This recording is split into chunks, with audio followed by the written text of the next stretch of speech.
ايش في مالك؟ ناصح. اقول خذ الماطور ذا وطلع من الدار، ولا اقول اذبحني وريحني، ما خلاني اغمض عيني. والله يا حبيبي احنا ما جيناش هنا داخل فندق، انت محبوس، تقيس بأدبك عود الشرط، ماطور ما ماطور.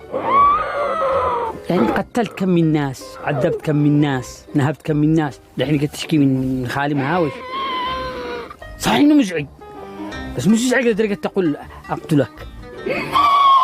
لا والله انه يستحق والله، بس اتعظ. شوف هذا عذاب الدنيا، اقسم بالله بالاخره انك تحصل قبالك، والله قبالك تحصل. واليوم يوم اكتمال القمر. تمام انا ساهر لك اليوم، بس اسهر لك انا خالي.